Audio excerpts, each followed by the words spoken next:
ಗೌತಮ್ ತನ್ನ ಮನೆಯಲ್ಲಿ ರಕ್ಷಣೆ ಇಲ್ಲ ಅಂದ್ರೆ ಹೇಗೆ ಎನ್ನುವ ವಿಷಯ ಅವನನ್ನು ಬಹಳವಾಗಿ ಕಂಗೆಡಿಸುತ್ತಿತ್ತು.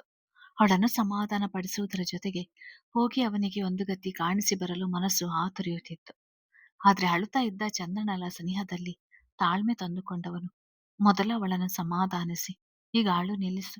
ನೀನ್ ಹೀಗೆ ಅಳ್ತಾ ಇದ್ರೆ ನನಗೆ ತಲೆ ಕೆಡುತ್ತದೆ. ನಾನಿರುವವರೆಗೂ ನಿಂಗೇನೂ ಆಗೋಲ್ಲ. ನಿನ್ನ ಪೂರ್ತಿ ಜವಾಬ್ದಾರಿ ನಂದು. ನಿಂಗೆ ನೋವಾಗದಂತೆ ನೋಡಿಕೊಳ್ಳಬೇಕಾದುದು ನನ್ನ ಕರ್ತವ್ಯ. ಕಣ್ಣಲ್ಲಿ ಒಂದು ಹನಿ ನೀರು ಬರದಂತೆ ಇಲ್ಲಿಟ್ಟುಕೊಂಡು ಕಾಪಾಡ್ತೇನೆ. ಎದೆಯ ಭಾಗವನ್ನು ಕೈಯಲ್ಲಿ ಮುಟ್ಟಿ ಹೇಳಿ ಅವಳ ತಲೆಯನ್ನು ತನ್ನೆದೆಗೆ ಹೊತ್ತಿಕೊಂಡು ಬಳಸಿದ್ದ. ಇನ್ನು ಅವನ ಮೈ ಹದುರುತ್ತಿದ್ದದು ಅವಳ ಗಮನಕ್ಕೆ ಬಂದಿತ್ತು. ಚಂದನಗೆ ಗೌತಮ್ ಕೋಪ ನೋಡಿ ಅಂದು ಹೆದರಿಕೆ ಆಗಲಿಲ್ಲ. ಅವರ ಬದುಕಿನಲ್ಲಿ ತನ್ನ ಸ್ಥಾನ ಏನು ಎನ್ನುವುದು ಅರಿವಾಗಿತ್ತು. ಗೌತಮ್ ಮನಸ್ಸು ಬಿಚ್ಚಿ ಏನನ್ನು ಹೇಳಿಕೊಳ್ಳದೇ ಇದ್ದರೂ ಎಲ್ಲವನ್ನು ನಡೆದ ಸಂದರ್ಭಗಳ ಮೂಲಕವೇ ಅರ್ಥ ಮಾಡಿಕೊಳ್ಳುತ್ತಿದ್ದಳು. ನಾನನ್ನಿಷ್ಟೊಂದು ಯೋಚಿಸುತ್ತಲೇ ಅವನ ಕೈಯೊಳಗೆ ತನ್ನ ಕೈ ಸೇರಿಸಿದಳು. ಗೌತಮ್, ಆಸ್ಪತ್ರೆಗೆ ಹೋಗಿ ಬರೋಣ. ಉಗುರಿನ ಜಾಗದಲ್ಲಿ ಇನ್ಫೆಕ್ಷನ್ ಆದ್ರೆ ಕಷ್ಟ ಎಂದಿದ್ದ. ಎಲ್ಲಿಗೆ ಹೋಗುವುದು ಬೇಡ ಅನಿಸ್ತಿದೆ ಹೇಳಿ ನನ್ನ ಆಸರಿಗೆ ಮತ್ತಷ್ಟು ಒಳಗಾದವಳ ತಲೆ ನೆವರಿಸಿದ. ಚಂದನ ನೆನಪಾದವಳಂತೆ ಅವರ ಪ್ರಾಣಕ್ಕೇನಾದ್ರೂ ತೊಂದರೆ ಆದ್ರೆ ಪೊಲೀಸ್ ಸ್ಟೇಷನ್, ಜೈಲು ಎಂದೆಲ್ಲ ಓಡಾಡ್ಬೇಕಾಗುತ್ತದೆ.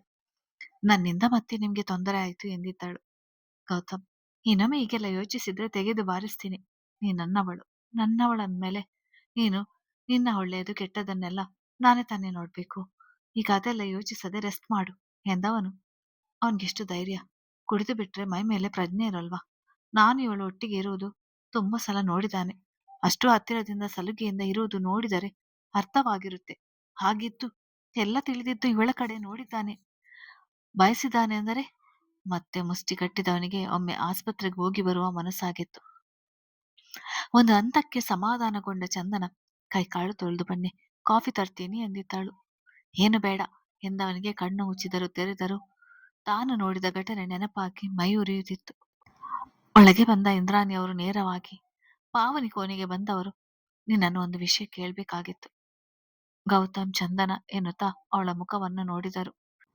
ಪಾವನಿ ಅಣ್ಣನ ನಡೆ ನೋಡಿದರೆ ಎಂಥವರಿಗೂ ಆದ್ರೂ ಅರ್ಥವಾಗಿರುತ್ತೆ ಎಂದುಕೊಂಡವಳು.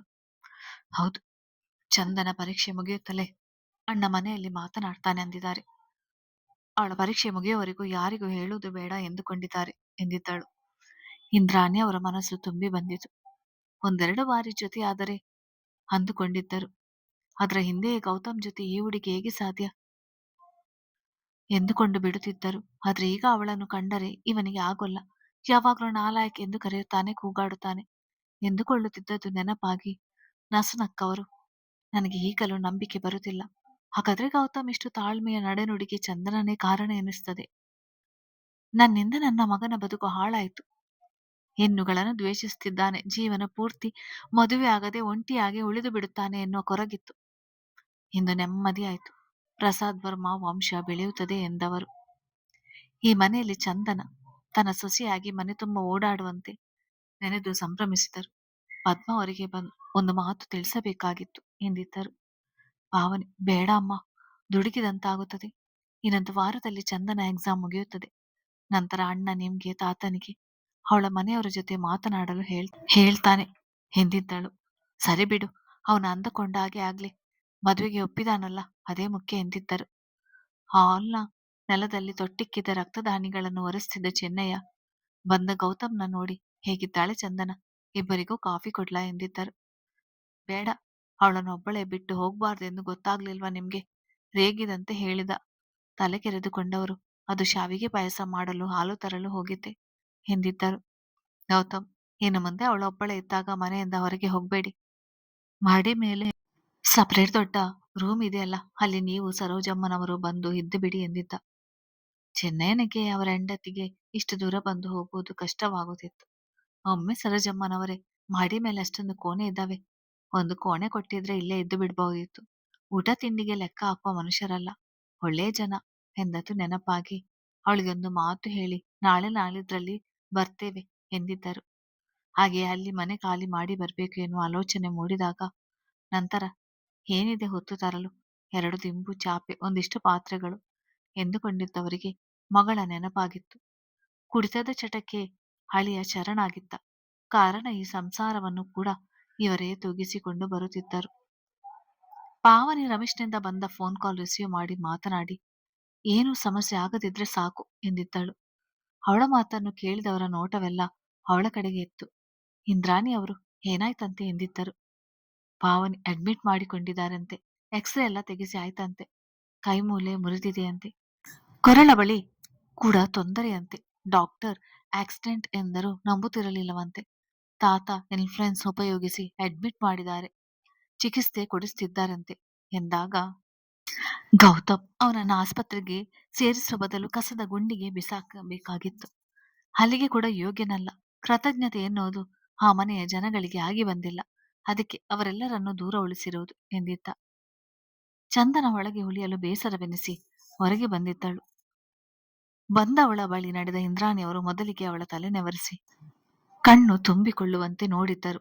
ಲಘುವಾಗಿ ತಬ್ಬಿ, ತುಂಬ ಸಲ ಅಂದುಕೊಂಡಿದ್ದೆ, ಆದ್ರೆ ನನ್ನ ಕನಸು ನನಸಾಗುತ್ತದೆ ಎಂದು ಗೊತ್ತಿರಲಿಲ್ಲ. ನಂಗಿಷ್ಟು ಮುದ್ದಾದ ಸೊಸೆ ಸಿಗ್ತಾಳೆ ಎಂದುಕೊಂಡಿರಲಿಲ್ಲ. ನಿನ್ನನ್ನು ನೋಡಿದಾಗಲೆಲ್ಲ ಯಾರ ಮನೆಯ ಬೆಳಕಾಗುವೆಯೋ ಎಂದುಕೊಳ್ಳುತ್ತಿದ್ದೆ. ಆದ್ರೆ ನನ್ನ ಸೊಸೆಯಾಗಿ ಈ ಮನೆ ಬೆಳಗುತ್ತೀಯಾ ಅಂದುಕೊಂಡಿರಲಿಲ್ಲ. 100 ವರ್ಷ ಇಬ್ಬರು ಒಂದಾಗಿ ಬಾಳಿ ಎಂದಿದ್ದರು. ಅವರ ಮಾತಿನಿಂದಲೇ ಅವಳಿಗೆ ಗೌತಮ್ಗೆ ಇವರಿಗೆ ವಿಷಯ ತಿಳಿದಿದೆ ಎಂದು ಅರಿವಾಗಿತ್ತು. ಚಂದನ ಅವರ ಕಾಲು ಮುಟ್ಟಲು ಹೋದಳು. ತಡೆದು, ಅದೆಲ್ಲ ಬೇಡ ಮಗಳೇ, ಇಂದು ನನಗೆ ಎಷ್ಟು ಸಂತೋಷವಾಗುತ್ತಿದೆ ಗೊತ್ತಾ. ನನ್ನ ಮಗ ಕೂಡ ಎಲ್ಲರಂತೆ ಬಾಳಿ ಬದುಕಿ ನೆಮ್ಮದಿಯ ಜೀವನ ನಡೆಸ್ತಾನೆ ಎಂದಾಗ ಅಲ್ಲೇ ಇದ್ದ ಗೌತಮ್ಗೆ ಆ ದೃಶ್ಯ ಮನೋಹರ ಎನಿಸಿತು. ಜೊತೆಗೆ ಇಂದ್ರಾಣಿಯವರು ನನ್ನ ಮಗ ಎಂದದ್ದು ಕೇಳಿ ರೋಮಾಂಚನವೆನಿಸಿತು. ನನ್ನ ತಾತ ಆಗಾಗ ನಿನ್ನ ಬುದ್ಧಿಶಕ್ತಿ, ಗಟ್ಟಿ ಮನಸ್ಥಿತಿ ಎಲ್ಲ ಆಕೆಯ ಬಳುವಲಿ ಎನ್ನುತ್ತಿದ್ದದ್ದು ನೆನಪಾಗಿತ್ತು. ಅವರ ಸ್ಥಾನಮಾನ ಬಿಟ್ಟು ದ್ವೇಷಿಸುವ ಮಗನಿಗಾಗಿ ಒಬ್ಬ ತಾಯಿ ಸಾಮಾನ್ಯ ಗೃಹಿಣಿಯಾಗಲು ಬಂದಿರುವ ಅವರ ಬಗ್ಗೆ ಅಭಿಮಾನ ಮೂಡಿತು. ನೋಡುತ್ತಲೇ ಮಾತುಗಳ ನಡುವೆ ಸಮಯವಾಗಿದ್ದ ಕಾರಣ ಚಿನ್ನಯ್ಯ ಎಲ್ಲರನ್ನು ಊಟಕ್ಕೆ ಬರುವಂತೆ ಕರೆದಿದ್ದರು. ಅಕ್ಕಪಕ್ಕವೇ ಕುಳಿತಿದ್ದ ಮಗ ಸೊಸೆಯನ್ನು ಎಷ್ಟು ನೋಡಿದರೂ ಸಾಲದು ಎನಿಸಿತು ಇಂದ್ರಾಣಿ ಅವರಿಗೆ. ಪಕ್ಕದಲ್ಲಿದ್ದ ಪಾವನಿಗೆ ಹೇಳಿ ಮಾಡಿಸಿದ ಜೋಡಿ ಎಂದಿದ್ದರು. ಗೌತಮ್ಗೆ ಅವರ ಮಾತು ಕೇಳಿತು. ಒಂದು ತುತ್ತು ತಿಂದ ಚಂದನ ಕೈ ನಡುಗಲು ಶುರುವಾಗಿತ್ತು. ಕನ್ನಹಣಿ ಕಲಸಿದ್ದ ಅನ್ನಕ್ಕೆ ಬೆರೆತಿತ್ತು. ನೀವೆಲ್ಲ ಊಟ ಮಾಡಿ ಬರ್ತೀನಿ ಹೇಳಿ ಅಲ್ಲಿಂದ ನಡೆದಿದ್ದಳು. ಅವಳನ್ನೇ ಗಮನಿಸುತ್ತಿದ್ದ ಗೌತಮ್, ನೀ ಊಟ ಮಾಡಿ ಎದ್ದೇಳ್ಬೇಡಿ, ಅವಳನ್ನು ಕರೆದುಕೊಂಡು ಬರ್ತೀನಿ ಹೇಳಿ ನಡೆದಿದ್ದ. ಹಿಂದೆ ಬಂದವನು ಏನಾಯ್ತು ಕೇಳಿದ್ದ. ಚಂದನ, ನೀವು ಬರದೇ ಇದ್ದಿದ್ರೆ ಅವರು ತುಂಬಾ ಕೆಟ್ಟದಾಗಿ ಹೇಳಿ ಮತ್ತೆ ಬಿಕ್ಕಿದಳು. ಗೌತಮ್, ಹಾಗೇನೂ ಆಗುತ್ತಿರಲಿಲ್ಲ. ನೀನು ಯಾವತ್ತೂ ಯಾರಿಗೂ ಕೆಟ್ಟದ್ದು ಬಯಸಿಲ್ಲ, ಹಾಗಾಗಿ ನಿನ್ನ ಬಳಿ ಕೆಟ್ಟದ್ದು ಸುಳಿಯೋಲ್ಲ ಎಂದವನು. ಇಲ್ಲೇ ಇದ್ರೆ ಇದೇ ಜಾಗ ನೋಡಿ ಮತ್ತೆ ಅವಳ ಮನಸ್ಥಿತಿ ಹಾಳಾಗುತ್ತೆ. ಅವಳು ಹೆಚ್ಚು ಇಷ್ಟಪಡುವ ದೇವಸ್ಥಾನಕ್ಕೆ ಕರೆದುಕೊಂಡು ಹೋದ್ರೆ ಅಲ್ಲಿನ ಹೂ ಗಿಡಗಳ ನಡುವೆ ಹೊರಗಿನ ವಾತಾವರಣದಲ್ಲಿ ಎಲ್ಲಾ ಮರೆಯುತ್ತಾಳೆ ಎನಿಸಿ ಹೊರಗೆ ಹೋಗೋಣ. ಹತ್ತು ಕಣ್ಣೆಲ್ಲ ಹೇಗಾಗಿದೆ ನೋಡು, ಹೋಗಿ ಮುಖ ತೊಳೆದು ಬಾ, ತಲೆ ಬಾಚಿ ಬಾ ಎಂದಿದ್ದ. ಇಷ್ಟೊತ್ತಿನಲ್ಲ ಎಂದು ಕೇಳಿದಳು. ನಾನು ಜೊತೆ ಇರ್ತೀನಲ್ವಾ, ಸಮಯ ಯಾಕೆ ನೋಡ್ತೀಯ ಎಂದವನು. ಹಾಗೆ ಉಳಿದವಳ ತಾನೇ ಕೈ ಹಿಡಿದು ವಾಶ್ರೂಮ್ ಒಳಗೆ ಕರೆತಂದು ಬಾಗಿಲು ಮುಂದೆ ಮಾಡಿದ್ದ. ಆಸ್ಪತ್ರೆಯಲ್ಲಿ ಫೈಲ್ ಹಿಡಿದು ಮೆಡಿಸಿನ್ ಸ್ಲಿಪ್ ಹಿಡಿದು ಓಡಾಡುತ್ತಿದ್ದ ರಮೇಶ್ನನ್ನು ನೋಡಿ ಮಹೇಂದ್ರ ಅವರು ಮೊದಲು ಹೇಗೆ ಹೇಳುವುದು ಎನಿಸಿದರು. ರಮೇಶ್ ನಾಳೆ ಕೆಲಸಕ್ಕೆ ಹೊರಟು ಬಿಡುತ್ತಾನೆ. ಅವನಿಗೂ ಕೆಲಸ ಕಾರ್ಯ ಎಂದು ಇರುತ್ತದೆ. ನನ್ನ ಕೈಯಲ್ಲಿ ನಿಹಾರ್ನನ್ನು ನೋಡಿಕೊಳ್ಳಲು ಆಗೋಲ್ಲ. ಆ ಮಗು ಮೇಲೆ ಯಾಕೆ ಕೆಟ್ಟ ಕಣ್ಣು ಬಿತ್ತು ಎಂದುಕೊಂಡೆ. ತಮ್ಮನಿಗೆ ಕರೆ ಮಾಡಿ ನಡೆದ ವಿಷಯ ತಿಳಿಸಿದರು. ಅತ್ತ ಯಾವುದೋ ಹೆಣ್ಣನ್ನು ಕೆಣಕಿದ್ದಕ್ಕೆ ಬೈದು ಬುದ್ಧಿ ಹೇಳಬೇಕಾಗಿತ್ತು. ಅದು ಬಿಟ್ಟು ಈಗ ಆಸ್ಪತ್ರೆಗೆ ಅಡ್ಮಿಟ್ ಆಗುವಂತೆ ಹೊಡೆದಿದ್ದಾನೆಂದರೆ ಏನು ಅರ್ಥ? ನನ್ನ ಮೊಮ್ಮಗನಿಗೆ ಏನಾದ್ರೂ ಆಗಿದ್ರೆ ಅವನನ್ನು ಸುಮ್ಮನೆ ಬಿಡೋದಿಲ್ಲ ಎಂದಿದ್ದರು. ಯಾವ ಹುಡುಗಿ ಆದ್ರೇನು, ನಮ್ಮ ಮನೆಗೆ ಆ ಹುಡುಗಿ ಬಂದಾಗ ಅವಳು ನಮ್ಮ ಜವಾಬ್ದಾರಿ. ನಿನ್ನ ಮೊಮ್ಮಗ ಹಾಗೆ ಮಾಡಿರುವುದಕ್ಕೆ ನನ್ನ ಮೊಮ್ಮಗ ಹಾಗೆ ಹೊಡೆದಿರುವುದು. ತಮ್ಮ ಮೊಮ್ಮಗನನ್ನು ಇಬ್ಬರು ಸಮರ್ಥಿಸಿಕೊಂಡಿದ್ದರು. ಆತ ಮನೆಯಲ್ಲಿ ಹೆಂಗಸರಿಗೆ ತಿಳಿದರೆ ಗಾಬರಿಗೊಳ್ಳುತ್ತಾರೆ ಎಂದುಕೊಂಡು ಮಗನಿಗೆ ವಿಷಯ ತಿಳಿಸಿ ಆ ಕ್ಷಣವೇ ಹೊರಟಿದ್ದರು. ಬ್ಯಾಗ್ಗಳನ್ನು ಹಿಡಿದು ಬಂದ ಚಿನ್ನಯ್ಯನ ನೋಡಿ ಮಹೇಂದ್ರ ಅವರು ಏನಿದು ಎಂದಿದ್ದರು. ಚಿನ್ನಯ್ಯ ಬಹಳ ಸಂಭ್ರಮದಲ್ಲಿದ್ದಾಗಿತ್ತು. ನಿಹಾರ್ ಸಾಮಾನುಗಳು, ಬಟ್ಟೆಗಳು, ಗೌತಮ್ ಮನೆಯಲ್ಲಿ ಅವನಿಗೆ ಸಂಬಂಧಪಟ್ಟ ಸಣ್ಣ ವಸ್ತು ಇರಬಾರ್ದು ಎಲ್ಲವನ್ನೂ ಹೊರಗೆ ಬಿಸಾಕಿ ರೂಮ್ ಕ್ಲೀನ್ ಮಾಡಲು ಅಂದ. ಬಿಸಾಕುವುದು ಯಾಕೆ, ಕೊಟ್ಟು ಬಿಡೋಣ ಎಂದುಕೊಂಡು ತಂದೆ ಎಂದಿದ್ದರು. ಸರಿ, ಇನ್ನು ಸ್ವಲ್ಪ ಹೊತ್ತು ಇಲ್ಲೇ ಇರು. ಇನ್ನೇನು ಅವನ ತಾತ ಅಪ್ಪ ಬರ್ಬಹುದು. ಒಂದು ಮಾತು ಹೇಳಿ ಹೋಗಿಬಿಡೋಣ ಎಂದಿದ್ದರು. ಸ್ವಲ್ಪ ಸಮಯಕ್ಕೆಲ್ಲ ಬಂದವರು ನೇರ ಇವರ ಮೇಲೆ ಜಗಳಕ್ಕೆ ನಿಂತವರಂತೆ ಮಾತಿಗೆ ನಿಂತಿದ್ದರು. ನಿಹಾರ್ ತಂದೆಗೆ ಮೊದಲಿನಿಂದ ಮಹೇಂದ್ರ ಅವರನ್ನು ಕಂಡರೆ ಆಗದು. ಅವರ ಮಗ ಸತ್ತ ಮೇಲೆ ತನ್ನನ್ನು ಕರೆಸಿಕೊಂಡು ಅವರ ಆಫೀಸ್ ನೋಡಿಕೊಳ್ಳುವುದಕ್ಕೆ ಹೇಳ್ಬಹುದು. ಎಲ್ಲಾ ಜವಾಬ್ದಾರಿಯನ್ನು ತನಗೆ ವಹಿಸಬಹುದು ಎಂದು ನಿರೀಕ್ಷಿಸಿದ್ದರು. ಆದರೆ ಮಹೇಂದ್ರ ಅವರು ಹೆಚ್ಚಿಗೆ ಹೆಚ್ಚಿಕೊಳ್ಳಲು ಹೋಗಲಿಲ್ಲ. ಹಾಗಾಗಿ ಒಬ್ಬ ಕೆಲಸಗಾರರಾಗಿ ಉಳಿದು ಬಿಟ್ಟೆ ಎನ್ನುವ ರೋಷ ಹೆಪ್ಪುಗಟ್ಟಿತ್ತು ತಂದೆಗೆ. ಮೊದಲು ಅವನನ್ನು ನೋಡೋಣ ಎಂದಿದ್ದರು. ಮಹೇಂದ್ರ ಅವರು ಅವರುಗಳ ಕಡೆ ನೋಡಿ, ಹಾಗೆ ಅವರಿಬ್ಬರ ಮಾತು ದಬ್ಬಾಳಿಕೆ ನೋಡಿ ಮನೆಗೆ ಬನ್ನಿ ಎಂದು ಕೂಡ ಕರೆಯಲು ಹೋಗಲಿಲ್ಲ. ಮೊದಲಿನಂತೆ ದೂರವೇ ಉಳಿದು ಬಿಡಲಿ ಎಂದುಕೊಂಡು ಅವನ ಬಟ್ಟೆ ಬರೆ ವಸ್ತುಗಳೆಲ್ಲ ಇಲ್ಲಿವೆ ಹೇಳಿ, ನಡಿ ಚಿನ್ನಯ್ಯ, ವಿವೇಕ ಇಲ್ಲದವರ ಬಳಿ ಏನು ಮಾತು ಎನ್ನುತ್ತಾ ನಡೆದವರು ಚಂದನ ಈಗ ಗೆಲುವಾಗಿದ್ದಾಳ ಎಂದವಳನ್ನು ವಿಚಾರಿಸಿಕೊಂಡರು. ವಾರ್ಡ್ನೊಳಗೆ ಬಂದ ತಂದೆ ಮಗ ನಿಹಾರ್ನನ್ನು ನೋಡಿ ಹಾಗೆ ನಿಂತು ಬಿಟ್ಟರು. ಗುರುತು ಹಿಡಿಯುವುದೇ ಕಷ್ಟವೆನಿಸಿತು. ಏನೋ ಸುಮ್ಮನೆ ಕೋಪಕ್ಕೆ ಒಂದೆರಡು ಏಟು ಹೊಡೆದಿರುತ್ತಾನೆ, ಏನಾದ್ರೂ ಚೂರ ಪೆಟ್ಟ ಆಗಿರ್ಬೋದು ಎಂದುಕೊಂಡಿದ್ದವರಿಗೆ ಆಕ್ಸಿಡೆಂಟ್ಗಿಂತ ಭೀಕರವಾಗಿ ಪೆಟ್ಟು ತಿಂದಿರುವಂತೆ ಕಾಣುತ್ತಿದ್ದ. ಅವನ ನೋಡಿ ಇಬ್ಬರು ಕುಸಿದಿದ್ದರು. ನಿಹಾರ್ಗೆ ಎಚ್ಚರವಿತ್ತು. ತನ್ನವರ ನೋಡಿ ಮುಖ ಪಕ್ಕಕ್ಕೆ ತಿರುಗಿಸಿದ್ದ. ಎಷ್ಟೋ ಬಾರಿ ಅವರನ್ನು ಅಂಗಿಸಿದ್ದ, ಏನಾದ್ರೂ ಬಿಸ್ನೆಸ್ ಮಾಡಿ ಮಹೇಂದ್ರ ತಾತನಂತೆ ಚೆನ್ನಾಗಿ ಸಂಪಾದಿಸುವುದು ಬಿಟ್ಟು ತಿಂಗಳ ಕೆಲಸಕ್ಕೆ ಸೇರಿಕೊಂಡಿದ್ದೀರಾ ಎಂದು. ಹಾಗೆ ಅವನಲ್ಲೂ ಆಸೆ ಇದ್ದರೂ ದೊಡ್ಡ ಮೊತ್ತದ ಬಂಡವಾಳವಿಲ್ಲದೆ ತಾನು ಕೂಡ ತಿಂಗಳ ಸಂಬಳಕ್ಕೆ ಕೆಲಸಕ್ಕೆ ಸೇರಿದ. ಏನಾಯ್ತು, ಯಾಕಿಗೆ ಹೊಡೆದಿದ್ದಾನೆ, ನೀನ್ ಅದ್ಯಾರ ಹುಡುಗಿಯನ್ನು ಮುಂದಕ್ಕೆ ಹೇಳದೆ ಮಾತು ತಡೆದವರು. ಯಾರೋ ಆ ಹುಡುಗಿಗಾಗಿ ಅವನು ಹೀಗೆ ಪ್ರಾಣ ಹೋಗುವಾಗೆ ಹೊಡೆದಿದ್ದಾನೆ. ಅವನ ಶ್ರೀಮಂತಿಗೆ ಇದ್ರೆ ಅವನಿಗೆ, ನಮಗೆ ನೀನು ಮುಖ್ಯ. ನಾನು ಈಗಲೇ ಗೌತಮ್ ಮೇಲೆ ಪೊಲೀಸ್ ಕಂಪ್ಲೇಂಟ್ ಕೊಡ್ತೀನಿ ಎಂದಿದ್ದರು. ನಿಹಾರ್ ಅವರನ್ನು ತಡೆದನು. ಇವರಿಗೆ ನಿಜ ತಿಳಿಸದೇ ಇದ್ದರೆ ಪೊಲೀಸ್ ಕಂಪ್ಲೇಂಟ್ ಕೊಟ್ಟು ಬಿಡುತ್ತಾರೆ. ಆಗ ಚಂದನ ಹೆಸರು ಬರುತ್ತದೆ. ಅವಳನ್ನು ನೋಡುತ್ತಲೇ ನಮ್ಮನೆಯವರು ಗುರುತು ಹಿಡಿಯುತ್ತಾರೆ. ರಾಜು ಅವರಿಗೆ ಕೂಡ ಹುಡುಗ ನಾನೇ ಎಂದು ತಿಳಿದು ಬಿಡುತ್ತದೆ.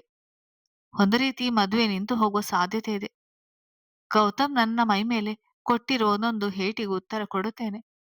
ತಾಳ್ಮೆ ಮುಖ್ಯ ಎಂದುಕೊಂಡವನಿಗೆ ಗೌತಮ್ ತನ್ನನ್ನು ಯಾವ ಸ್ಥಿತಿಗೆ ತಂದಿದ್ದಾನೆ ಎನ್ನುವ ಅರಿವಿತ್ತು. ನಿಮ್ಮ ಜೊತೆ ಸ್ವಲ್ಪ ಮಾತನಾಡಬೇಕೆಂದವನು ಎಲ್ಲವನ್ನು ಅವರಿಗೆ ಹೇಳಿ ಮುಗಿಸಿದ. ಅಪ್ಪ ಮಗ ಇಬ್ಬರು ನಂಬಿಕೆ ಬಾರದವರಂತೆ ಮುಖ ಮುಖ ನೋಡಿಕೊಂಡಿದ್ದರು. ನಿಹಾರ್, ನೋಡಿ, ಈ ಮದುವೆ ಆಗುವುದು ನನ್ನ ಭವಿಷ್ಯದ ದೃಷ್ಟಿಯಿಂದ, ಸೇಡಿನ ದೃಷ್ಟಿಯಿಂದ ತುಂಬಾ ಮುಖ್ಯ.